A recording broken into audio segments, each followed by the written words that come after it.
mundo. E todos vocês que estão em casa, a irmã Ana Cleide também, com certeza está em casa, conosco. Então, queridos, bom estar com vocês aqui, tão bom quanto estar aqui, é bom também estar aqui com vocês, para compartilhar uma porção da palavra de Deus para os nossos corações. Vamos orar? Vamos falar com Deus. Irmão Dário também está aqui. Deus abençoe, irmão Dário. Vamos orar. Agora você vai se aquietar. Essa palavra aparece muito na Bíblia. Aquietai-vos, aquietai-vos, aquietai-vos, e sabeis que Ele é Deus, que eu sou Deus. Aquietai-vos. Oremos. Senhor bondoso, misericordioso, Pai celeste, queremos agora nos aquietar, queremos nos colocar, Senhor, na condição agora de não apenas ouvintes, mas na condição de crianças que deitam no teu colo para ouvir a tua voz, para sentir o teu afago, o teu carinho, Deus. É assim que nós nos colocamos perante tua santa presença esta noite.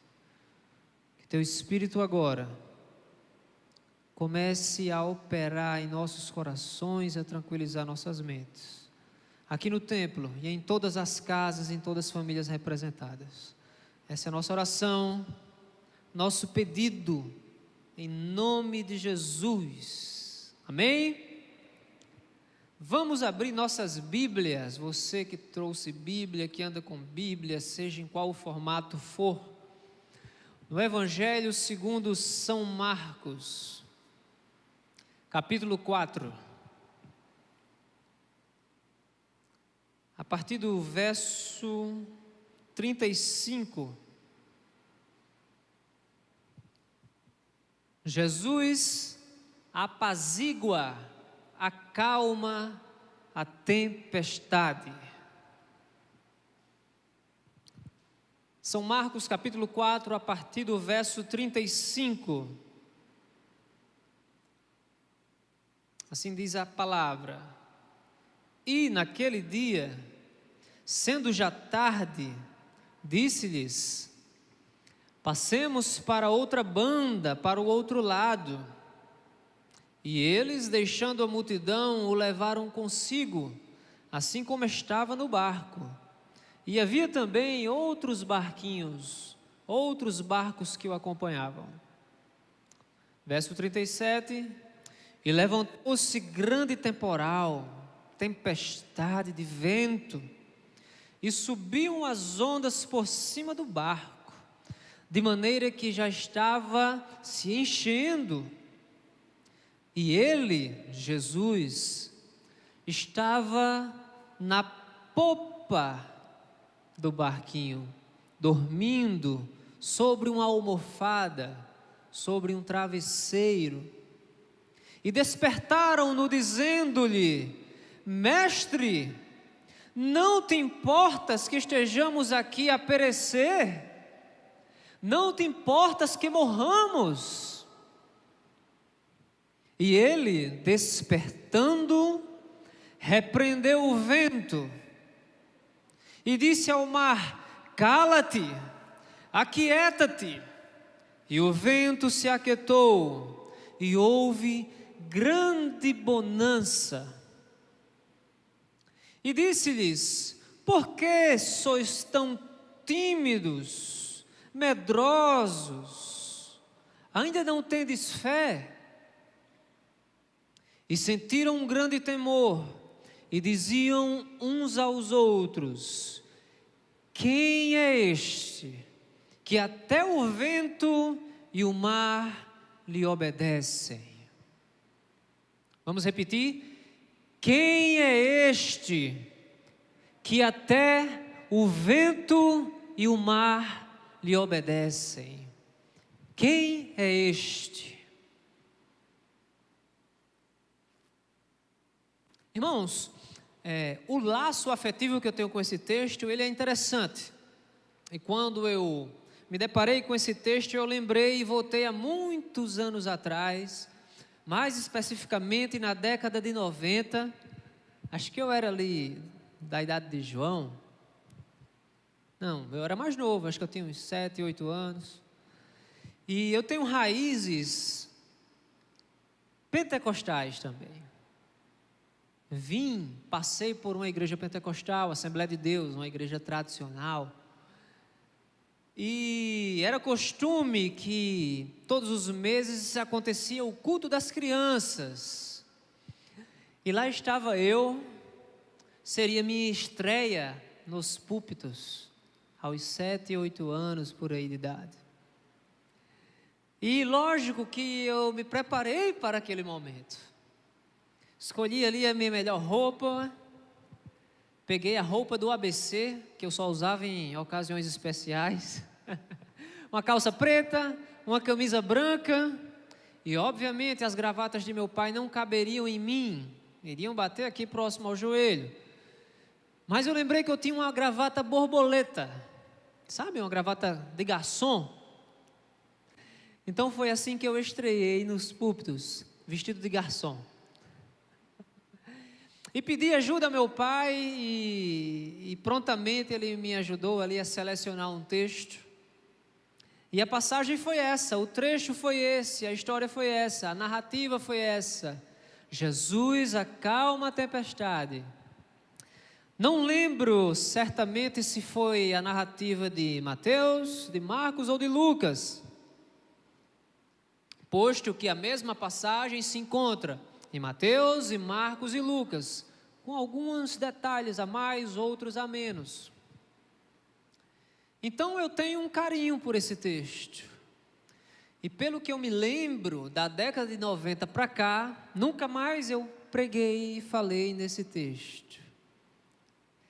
Então eu tenho essas memórias de infância e fiquei muito nervoso, talvez bem mais nervoso do que hoje, porque a gente não deixa de ficar nervoso quando a gente se coloca aqui como um canal para abençoar vocês por meio da palavra. A gente fica nervoso, porque isso é uma grande responsabilidade.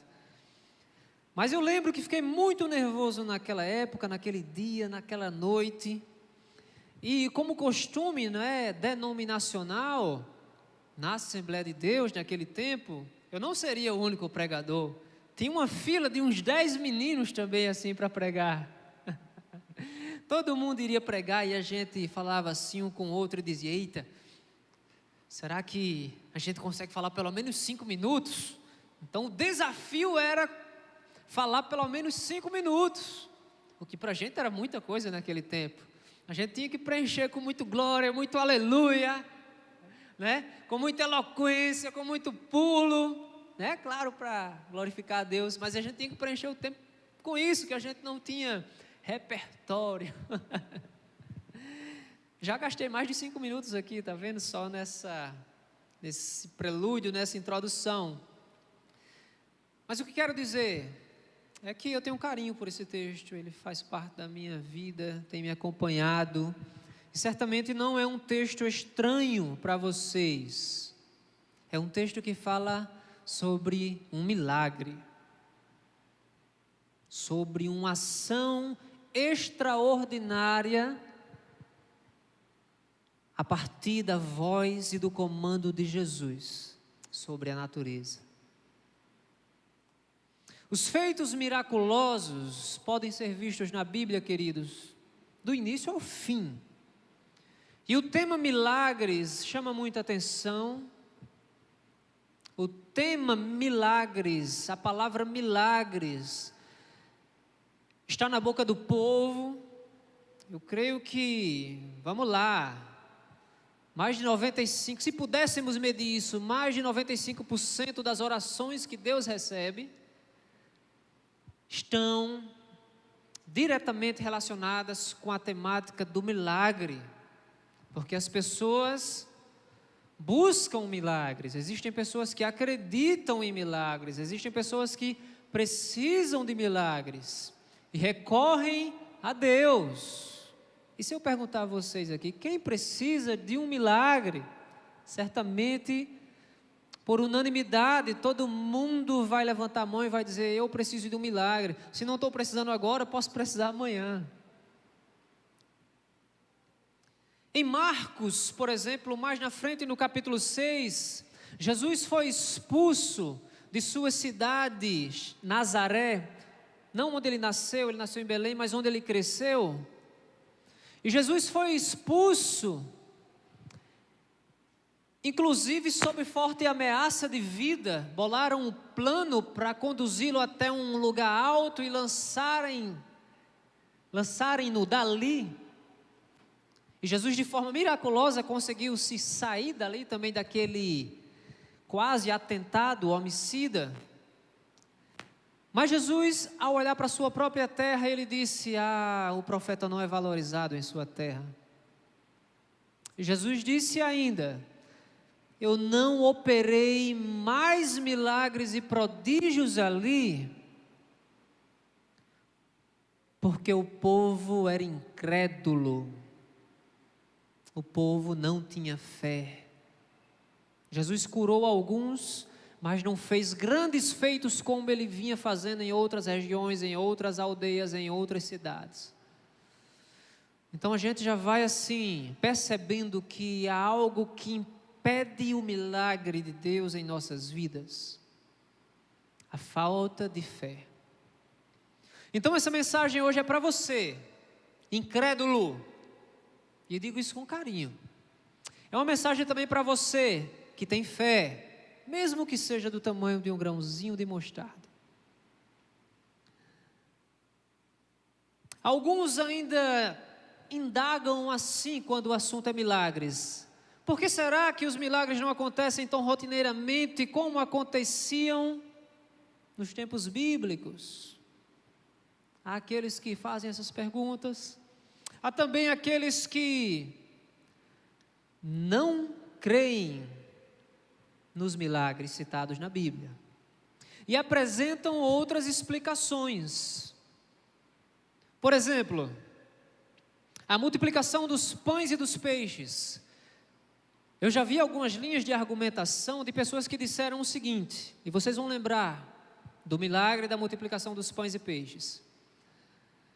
Algumas pessoas argumentam assim: não foi bem assim, não é verdade que um menino tinha ali 5 pães e 2 peixinhos e esses pães e esses peixes foram brotando do cesto. Não foi bem assim. O que aconteceu foi o seguinte: foi que pessoas, vendo a atitude e generosidade do menino, começaram a ser sensibilizados e passaram também a tirar de seus pertences o que eles tinham. E quando um pouquinho junta com outro pouquinho, e outro pouquinho, e outro pouquinho, nós temos um muito, que dá para alimentar uma multidão de 5.000 pessoas. Então existe esse tipo de argumento, né? Mas o texto é claro: havia ali 5 pães e 2 peixinhos, e o milagre aconteceu. Há também aqueles que querem não acreditar na travessia do Mar Vermelho, do povo do Egito, né? O povo sai do Egito conduzido por Moisés e Arão, com o braço forte de Deus, e a narrativa bíblica diz que o mar se abriu-se ao meio, e o povo passou, e não foi com água no pescoço, foi a pés enxutos. Mas há aqueles que querem, buscar teorias, dizer: não era bem assim, não foi bem assim, né? O Mar Vermelho, que também pode ser chamado de Mar dos Juncos, não foi bem assim, né? O povo passou assim, pela uma beiradinha, sabe? Pela uma beiradinha. Existem várias formas de malabarismos interpretativos para se colocar em xeque os milagres que nós vemos na Bíblia e nas narrativas bíblicas. Há aqueles também que, inclusive, prestem atenção, inclusive desacreditam na ressurreição corporal de Jesus, na ressurreição em corpo glorificado. Alguns dizem assim: não foi bem assim que ele ressuscitou, né, de carne e osso. Ele ressuscitou no coração dos discípulos, no coração dos discípulos. Mas isso contraria, queridos, tudo que vemos nas narrativas dos evangelhos. Então, assim, o tema do milagre é um tema quente, tanto para os que acreditam, quanto para os que não acreditam. Mas o que seriam milagres? Milagres são feitos, ações extraordinárias, que advêm do poder divino. É o sobrenatural agindo sobrenaturalmente. É o sobrenatural agindo também no meio natural. O nosso texto, nós temos um mar, que era um lago, Mar da Galileia, possuía aí cerca de 12 quilômetros de largura, por 22, 23 de uma ponta a outra, é chamado de mar. E vemos um fenômeno que pode ser explicado sim, cientificamente, naturalmente, geograficamente, climaticamente. E eu vou falar um pouquinho mais na frente sobre isso. Mas milagres são isso, são eventos extraordinários. Milagre, querida igreja, é demonstração do poder de Deus. Logo, se afirmamos que não existem mais milagres, que os milagres cessaram, nós estamos dizendo ou induzindo o pensamento das pessoas a entenderem que Deus não pode operar milagres. Se nós dizemos que os milagres são coisas apenas bíblicas, nós estamos dizendo que Deus não pode operar mais milagres. E estamos fracassadamente tentando limitar o poder daquele que é todo poderoso. Como existe gente teimosa, né? Incrédula, descrente. Eu afirmo e creio que o nosso Deus continua operando milagres hoje, para os tempos de hoje. Milagre é demonstração de poder. Só que quando eu era criança, eu via a narrativa do milagre apenas com os olhos maravilhados com esses grandes feitos, com estes rebuliços sobrenaturais. Mas o milagre feito e operado por Deus não é o milagre pelo milagre em si. Há uma intenção divina de que nós possamos extrair destes milagres ensinamentos, coisas que possamos aprender e levar para as nossas vidas. Não é o milagre pelo milagre. Não é tipo assim, Deus resolve fazer um milagre na tua vida e você recebe e diz: obrigado, Deus, por esse milagre. Tchau, Deus, até o próximo momento no qual eu vou precisar de ti e vou te chamar para receber o meu milagre. Valeu, Deus, tchau. Não é assim, né? Embora saibamos que existem muitas pessoas que buscam a Deus com um intento utilitarista, pensam que Deus é o nosso garçom, o nosso serviçal. Embora saibamos que Jesus se colocou na condição de servo, quando esteve aqui, para servir, para abençoar, para abraçar, para curar, para repartir o pão. Mas existem pessoas que querem abusar desse conceito do Deus de milagres. E querem usar Deus, se aproveitar de Deus.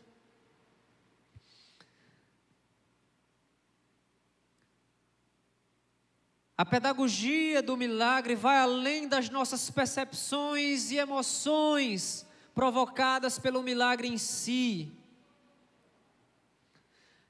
Agora, existe algo que é crucial e vai fazer uma diferença na nossa compreensão, no nosso entendimento essa noite. Prestem atenção. Acreditar em milagres é uma questão de fé. Podem repetir isso comigo? Acreditar em milagres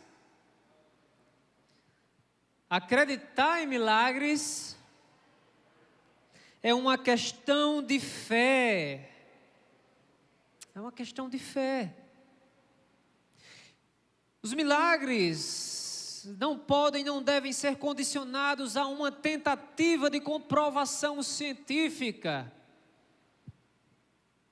Existem milagres que podem sim ser explicados cientificamente, contudo, outros não. Como explicar cientificamente a transformação da matéria, água em vinho? Não existe uma explicação científica, só na base do milagre. O primeiro milagre de Jesus estava no casamento em Caná da Galileia. Acabou, vocês sabem, acabou o vinho. Jesus transformou, pelo poder de sua palavra, a água em vinho. E não foi qualquer vinho não, não foi olho de boi, como é o nome daquele vinho? Sangue de boi, como é? Não foi vinho Padre Cício não, foi vinho assim, top. É tanto que elogiaram e disseram, quão diferenciados são estes noivos, pois deixaram o melhor vinho para o final. Geralmente oferecem o melhor vinho no início da festa. Nem todo milagre pode ser explicado cientificamente, queridos. Por isso que tanta gente quebra a cabeça. Por isso que tanta gente vira um total descrente. Porque pensa que o feito de Deus ou o próprio Deus pode ser colocado em cima de uma mesa, em um laboratório, e vamos lá estudar a anatomia de Deus. Impossível, né, Carlão? Impossível. Não temos condições de estudar Deus, nem na teologia. Isso é um conceito ultrapassado. Nós não conseguimos estudar Deus. Nós vamos conhecendo a partir daquilo que Ele vai se revelando para nós. E vale sempre lembrar, a maior revelação de Deus para as nossas vidas está aqui, tá? Está aqui, nas Sagradas Escrituras. Acreditar em milagres é uma questão de fé, porque existe um componente chamado mistério. Mistério. E é no mistério que nós devemos nos aquietar. O próprio Jesus disse no Evangelho segundo São João, capítulo 13, versículo 7, Jesus estava lavando os pés dos seus discípulos e chegou a vez logo de quem? De Pedro. Pedro disse, jamais, Senhor, eu vou permitir que tu laves os meus pés. Aí Jesus disse, Pedro, o que eu faço agora, tu não compreendes. O que eu faço aqui, tu não sabes agora, mas tu saberás depois. Tu saberás depois.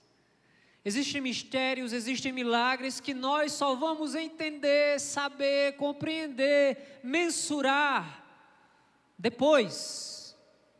E às vezes nem depois. Porque quando se é revelado, o mistério deixa de ser mistério. Nosso Deus é bom. O milagre, às vezes, aparece assim em nossas vidas justamente para que nós não entendamos tudo. Porque existem milagres que são inexplicáveis. Quantas vezes vocês já ouviram testemunhos de pessoas que foram retiradas de um quadro irreversível aos olhos da medicina? Qual a explicação? E alguns médicos dizem, só pode ter sido um milagre. Eu conheço milagres, você conhece certamente testemunhos de milagres. Como podemos assim então ter o coração tão duro em pensar que o nosso Deus não opera mais milagres? Hebreus, capítulo 11, é uma passagem muito famosa, muito conhecida, e é um texto que assim joga uma pá de terra naqueles que têm uma intenção de querer provar todas as coisas por explicações humanas ou racionalistas, ou como você queira dizer. Vamos localizar aqui rapidamente Hebreus capítulo 11, porque em Hebreus capítulo 11, nós vamos perceber que tudo neste capítulo é um milagre. Grife aí na sua Bíblia, leia durante a semana. Tudo no capítulo 11 de Hebreus são narrativas de milagres. Ele vai começar falando sobre fé, e ele vai dizer que por causa da fé e do testemunho, as coisas foram criadas por meio de Deus. E aí ele vai trazer agora uma lista de homens da fé, de heróis da fé. Pela fé, Abel ofereceu a Deus um sacrifício aceitável, melhor do que Caim. Pela fé, e vai falando, porque sem fé é impossível agradar a Deus, versículo 6. Pela fé, Noé, divinamente avisado das coisas que viriam, mas que ainda não se viam, fez aquela arca, foi chamado de louco, de maluco, de velho esclerosado. E pela fé Abraão foi chamado e obedeceu, e foi para um lugar que ele receberia de herança, mas ele não sabia para onde estava indo. E pela fé, a mesma Sara recebeu virtude de conceder a luz fora de idade. E pela fé, leiam o capítulo 11 de Hebreus. E pela fé Abraão ofereceu o seu tudo, o seu Isaque. E pela fé Moisés foi escondido quando não se podiam esconder crianças do faraó. E pela fé Moisés recusou ser chamado filho da filha de faraó. E pela fé, versículo 29, passaram o mar vermelho como quem atravessa por terra seca, e os egípcios se afogaram. Pela fé. E o capítulo continua, vocês vão poder ler em casa durante essa semana. O nosso Deus, o Deus de milagres, não se encaixa na teoria das lacunas. O que é isso, teoria das lacunas? Coisa que a gente aprende, vai estudando nos seminários. A teoria das lacunas consiste no fato de que quando não se encontra uma explicação científica para o que aconteceu, aí chama de milagre. A teoria das lacunas é assim: quando não se tem uma explicação para algo, aí se coloca Deus para tapar buraco. A gente não sabe o que foi, então coloca aí, né? Foi Deus, deve ter sido Deus. Porque como não pode ficar sem explicação, né? E a ciência falhou, então a gente coloca Deus, Contudo, Deus é a força motriz, Deus é o sopro de vida, Deus, como diz a canção, é o dono de toda ciência, sabedoria e poder. Ele é o Deus das coisas explicáveis e o Deus das coisas não explicáveis e não compreendidas até então. Esse é o Deus ao qual nós servimos. Mas vamos passear pelo texto, versículo por versículo. Eu sempre gosto de passar versículo por versículo. No verso 35, Jesus estava nos versículos anteriores das narrativas dos outros evangelistas, em meio a grandes multidões, como sempre. Mas aqui o finzinho da tarde já era chegado e ele chama seus discípulos para atravessar. Vamos atravessar, vamos para outro lado, vamos para outra margem. E eu já falei, sobre o mar, que na verdade era o lago da Galileia, onde estava localizado. E a localização, geográfica do mar da Galileia ficava assim estrategicamente num lugar que era propício para tempestades, para ventanias. Existia naquela região um grande cânion, um grande corredor que proporcionava a passagem de fortes ventos. Então até hoje o lugar ele é assim temido, até mesmo pelos marinheiros mais experientes. Então vamos atravessar o mar da Galileia, vamos para o outro lado. Viver com Jesus é estar disposto a fazer travessias. Embora que a gente não saiba como será ou o que acontecerá no meio do caminho. Caminhar com Jesus é estar disposto a topar fazer as travessias. Então o texto diz aqui que Jesus foi saindo e outros barquinhos inclusive acompanharam.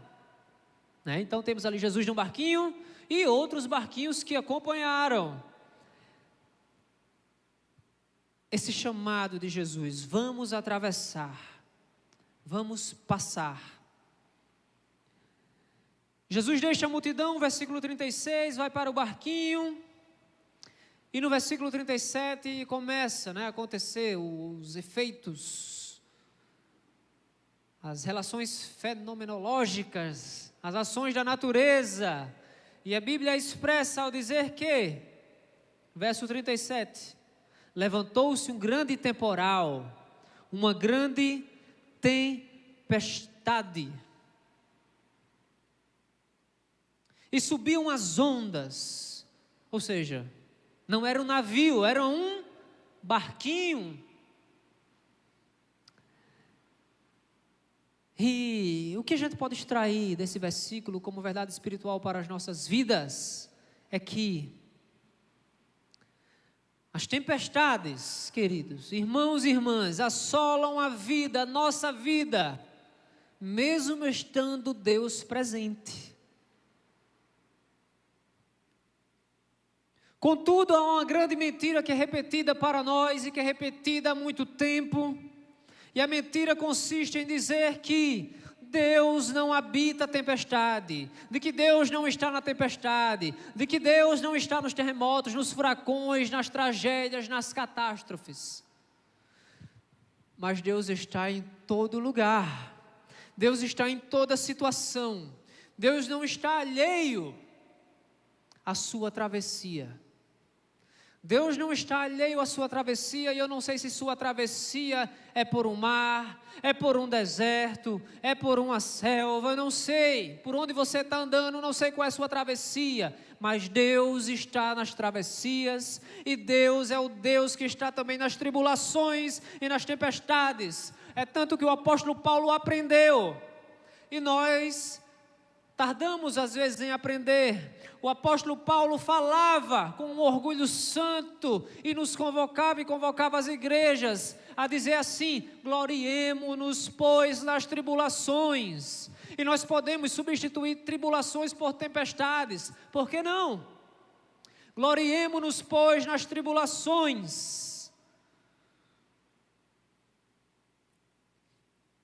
Porque as tribulações podem ser produtivas. Paulo entendeu que as tribulações, as tempestades, os naufrágios podem ser produtivos para as nossas vidas e para a igreja do Senhor. No Novo Testamento, a palavra produção, só aparece depois da palavra tribulação. Isso é muito, muito, muito interessante. A palavra produção, fruto, só aparece após as palavras tribulações. A tribulação produz esperança. Está vendo? A tribulação produz, isso é um ensino paulino. de São Paulo, a tribulação produz. Só que na nossa humanidade, na nossa pequenez, a gente não consegue enxergar que a tribulação vai produzir algo de bom na nossa vida. Nós somos recorrentemente, tal qual esses discípulos que estavam no barquinho com Jesus. A tribulação produz esperança, perseverança, experiência. A tribulação forja em nós um caráter firme, princípios, valores. São nas tribulações onde o homem de Deus, ele é realmente assim, provado e aprovado, no quesito da fidelidade, da honestidade, de tantas e tantas outras coisas. Somente na tribulação, na tentação, na tempestade. A tribulação, isso é outra grande verdade, vem, e vocês já sabem disso, mas eu quero repetir, a tribulação, a luta e as tempestades virão para justos e injustos, para homens maus e homens piedosos. A gente não pode esquecer disso. A tribulação vem. Há coisas boas em nossas vidas que só poderão inclusive nascer se nós formos impactados por um susto vindo da parte de Deus. Um susto, sabe o que é um susto? Porque às vezes a gente só acorda no susto. A gente só se liga para a vida quando a gente leva um susto. A gente só leva jeito para a vida quando a gente leva um susto. Existem coisas em nossa vida que só vão nascer se for no parto fórceps. Um método antigo, ultrapassado já, obsoleto, no qual inseria-se um objeto metálico meio que em forma de gancho, para puxar o bebê, se o parto estivesse muito, muito complicado. Às vezes a gente só vai nascer para a vida assim, mediante o susto, e na travessia, na tempestade. Muita gente busca vida fora da realidade, Tem gente que vive no mundo das fantasias. E como eu me preocupo com as pessoas que vivem aqui 24 horas. Há muito tempo atrás eu falei com o Carlão, comentando sobre coisas em redes sociais. Como eu me preocupo especificamente com crianças e idosos, que se teletransportam e criam uma vida paralela aqui. Isso é fora da realidade. Isso aqui não pode ser nossa realidade. Embora pareça ser irônico, o fato de que temos irmãos agora assistindo por aqui e sendo abençoados por aqui. Mas existem pessoas que estão vivendo só isso aqui e precisam desse susto da parte de Deus para que possam acordar e viver uma vida real, fora do plano da ilusão. A tempestade em nossas vidas, ela vai se apresentar assim como aquela faxina que a gente precisava fazer há muito tempo e a gente não tinha coragem de fazer, e a gente não tinha coragem de arregaçar as mangas, de pegar na vassoura, de enfrentar a poeira, o ácaro, as traças, as baratas. A tempestade em nossa vida vai ser como essa grande faxina, uma faxina da graça de Deus. E o que eu desejo para a sua vida essa noite é uma faxina da graça de Deus, tirando os escombros, as sujeiras, as podridões do nosso eu interior. Faxina, precisamos de faxina.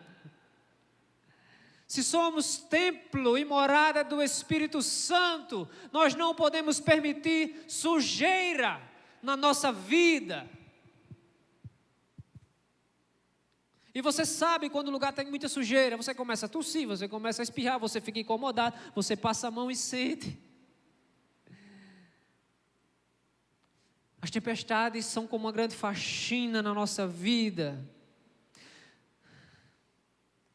As tempestades, os temporais são benéficos são como se você fosse uma árvore que está com muitos galhos que não servem mais para nada, galhos ressecados que não sairão, não brotarão mais nada de novo ali, e é necessário para que os novos brotos surjam, que os galhos velhos sejam retirados, arrancados. É tanto que o próprio Jesus, ao olhar para uma árvore frutífera, mas não encontrando frutos ali, disse: não está se vindo, deveria ter frutos. Que o Espírito Santo comece a operar em nossas vidas, essa faxina, o arrancar desses galhos que para nada mais servem, a não ser para que outras pessoas tentem subir e caiam, e se machuquem, que possamos orar nessa noite e dizer: Senhor, arranca os galhos que não servem, porque se você tiver medo, não vai nem doer, é um galho morto. Basta que você confie, basta que você tenha fé, basta que você deposite, sua fé nas mãos daquele que acalma as tempestades, daquele que é o único capaz de fazer a faxina real no nosso coração, daquele que é o único capaz de nos desvencilhar dos galhos podres de nossa existência. A tribulação produz perseverança, e perseverança produz experiência. A tribulação e as tempestades podem fazer gerar em nós um bom caráter e resiliência. É a capacidade de aguentar o tranco. É a capacidade de não querer pular do barco. Imagina se você estivesse com Jesus naquele barco e chegasse a tempestade e você dissesse: deu ruim, deu erro, vou me lançar ao mar. Pelo menos aqueles homens souberam a quem chamar. E muitas vezes estamos tão desesperados que não esquecemos do nosso Criador, esquecemos do nosso Pai, esquecemos daquele que nos ama e queremos pular do barco. Se você essa noite está pensando em pular do barco, eu peço em nome de Jesus, não pula do barco. Se você desistiu de sua igreja, eu digo para você: não desista de sua igreja, não desista de sua comunidade. Jesus está nesse barco. Amém? Jesus está no barco. Verso 38. Jesus estava dormindo. E o texto aqui de Marcos traz esse detalhe, Estava dormindo ali na polpa, no fundo daquele barquinho. E Jesus tinha um travesseirinho, assim, uma almofadinha. Um travesseiro para uma travessia. Aquele que confia em Deus pode dizer: Senhor, está tão difícil, mas me dá pelo menos um travesseirinho. Você já pediu uma coisa simples a Deus? Ou você só pede coisas miraculosas? Não é errado pedir milagres, mas vamos aprender a pedir coisas pequenas e principalmente agradecer pelas coisas pequenas, porque nós somos rodeados de pequenos milagres todos os dias e a gente não percebe. Jesus tinha um travesseiro para uma travessia. Eu desejo para você um travesseirinho para as suas travessias. Não precisa ser de pena de ganso, não. Não precisa ser caro. Precisa ser apenas um lugar onde você repouse e diga: eu sei em quem eu tenho crido. Então Jesus estava ali, dando um cochilinho naquela travessia. E aqueles homens chegam: mestre, mestre, mestre, mestre. Alguns inclusive disseram: você não se importa? E eu acho que a gente já disse isso muitas vezes: Senhor, tu não se importa, te importas comigo? E a gente se coloca aí como o centro do universo, Senhor, tu não te importas comigo? Aí a gente esquece do Afeganistão, a gente esquece do Haiti, esquece da miséria na África, a gente esquece de um monte de coisas, mas a gente olha para Deus e diz: tu esqueceu de mim? Mas apesar disso, dessa nossa pergunta para o mestre, a resposta é a seguinte: não esqueci de você, não abandonei você, estou aqui na travessia com você, estou na tempestade com você. E aqueles discípulos chegaram ali para Deus, não pedindo para que Jesus fizesse um milagre, no máximo eles esperavam que Jesus pegasse no balde também, para ajudar a tirar a água, porque não é justo que alguns tirem a água, e Jesus esteja ali dormindo, não é justo. Eu não acho que aqueles homens foram chamar Jesus para operar esse grande milagre, porque até então, isso também é curioso, é um detalhe, até então Jesus tinha transformado água em vinho, tinha libertado muitas pessoas dos espíritos malignos, tinha curado muitos doentes, mas espera aí, né? Da ordem ao mar e ao vento já é outro nível, é um nível assim cósmico demais. Então aqueles discípulos, eu acho assim que eles queriam que Jesus pelo menos pegasse no baldinho também. Todavia Jesus fez o que os discípulos não esperavam. Jesus demonstrou autoridade divina para com os elementos da natureza.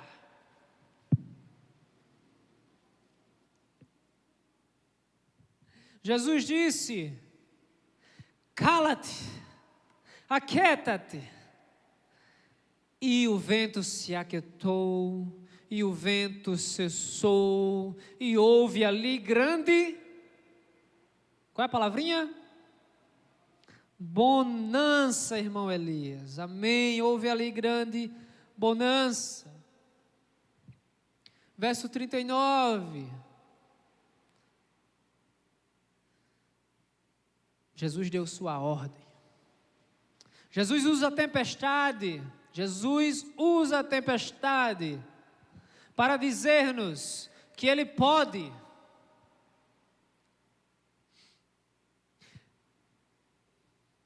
Ele pode. Ele pode. Você pode dizer isso? Ele pode. Versículo 40, Jesus disse, depois que a bonança chegou, Ele disse: por que vocês são tão tímidos? E a timidez gera medo, né? Em algumas versões aí vocês vão encontrar a palavra medo. Por que vocês são tão medrosos? Vocês ainda não têm fé? Olha, o medo, a timidez, conduz e alimenta o medo. E o medo excessivo não alimenta a fé, pelo contrário, desnutre a nossa fé. Que o Senhor possa ir retirando, né, nos moldando assim, de modo que nós não sejamos tímidos, nem medrosos. Porque a timidez e o medo são inimigos da fé. Versículo 41, aqueles homens maravilhados, espantados, com grande temor, diziam uns aos outros: mas quem é este, que até o mar e os ventos lhe obedecem?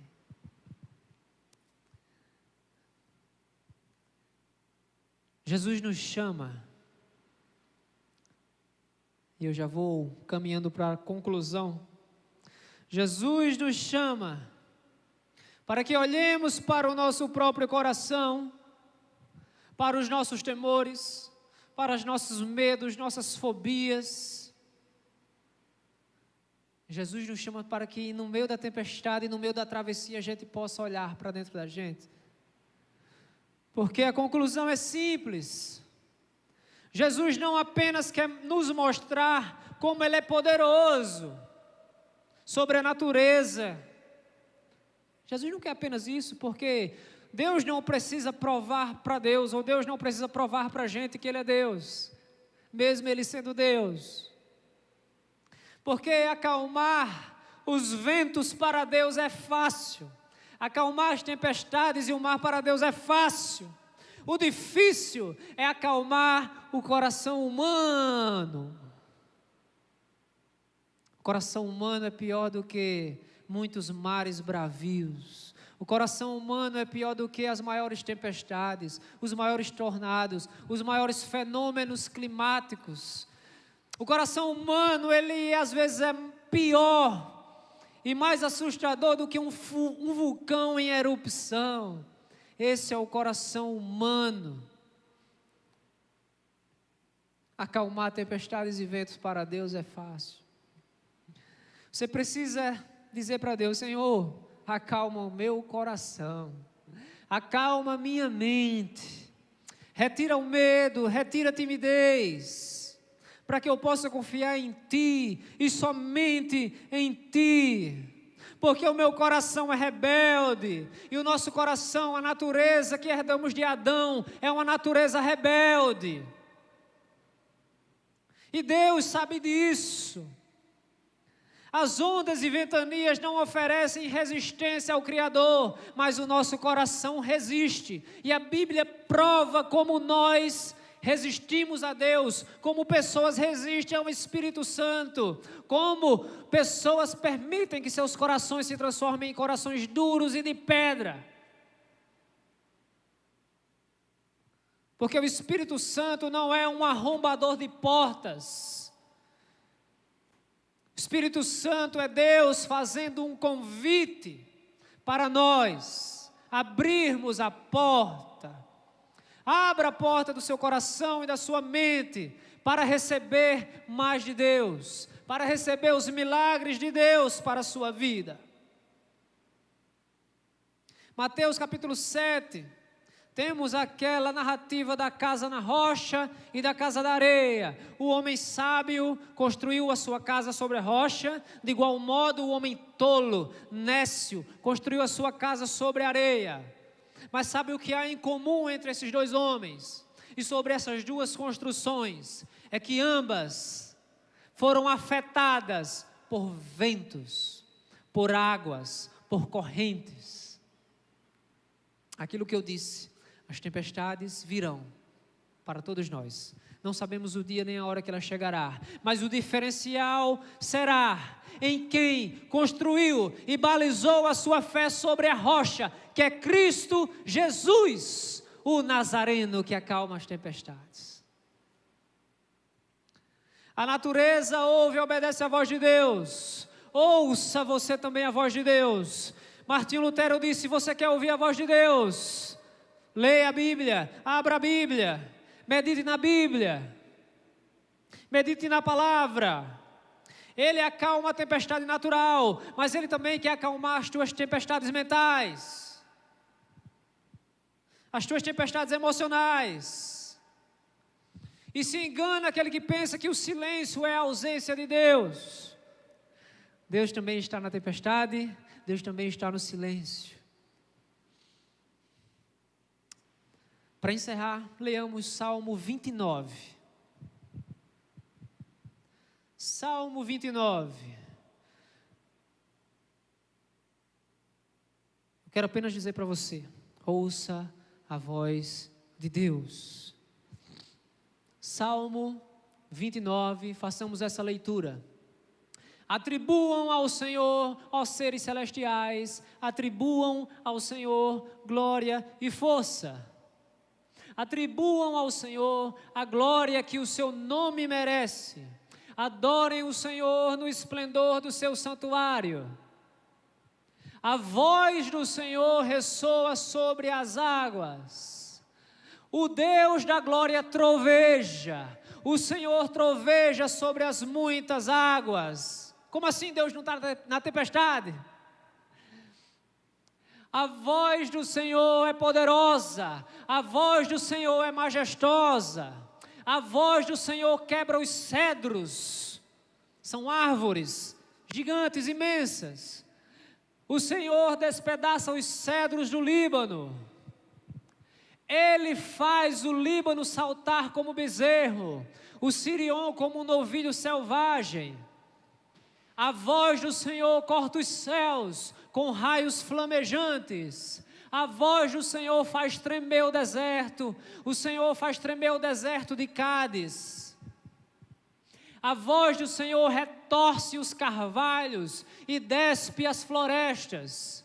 E no seu templo todos clamam: glória! O Senhor assentou-se soberano sobre o dilúvio. O Senhor reina soberano para sempre. O Senhor dá força ao seu povo. Que o Senhor dê força a você essa noite. O Senhor dá ao seu povo a bênção da paz. Recebam a bênção da paz da parte do Deus que diz e tem poder em sua voz, tem autoridade de dizer: pare,